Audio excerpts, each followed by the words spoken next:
Yes, I play Mariana. She's a Protestant, a widow, and living in South America in a time when it's probably not the best thing to be a Protestant widow without the protection of a man at that time, you know, as much as that's a terrible thing, you know, not being under the protection of a man at that time was not so great. You know, normally you had like at least a brother or a brother-in-law or something like that to look out for you. And Mariana is taken in by Francisca, who is a young orphan, and she's very rich. She owns a lot of lands. She owns this great big house in the city, and she takes her in, and they begin a relationship as lovers. And it's very sweet, and you know, they're very sweet with each other, and it's wonderful because like one woman at that time looking out for another is a beautiful thing, you know. Well, so she's a Lutheran, she's a lesbian, she's everything that you shouldn't be. Yeah, who knows? I mean, everybody's saying that she practices witchcraft. I don't, you know, I'm not sure. She's not telling. Okay, so then how was for you to develop this character of Mariana?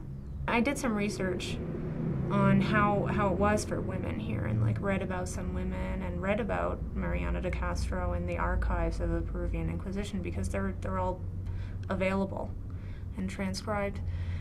And you know, I found her to be she's a sad character because it's the Inquisition. I mean, the church is the highest authority.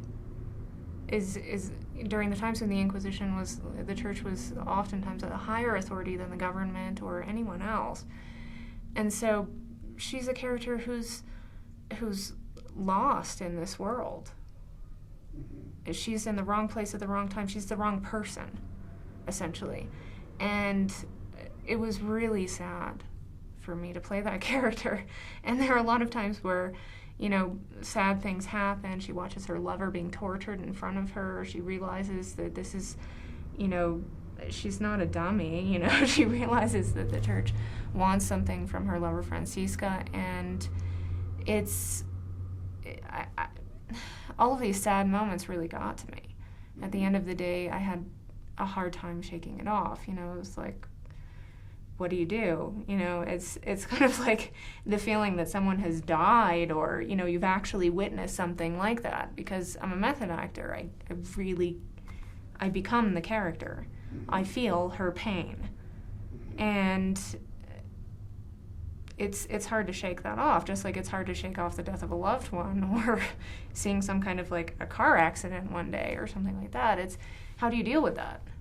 And so I had to kind of like compartmentalize things and, you know, push the emotion down and go back to work the next day, instead of, you know, saying like, oh, I'm sorry, I want to stay in bed, you know, because I feel miserable, or,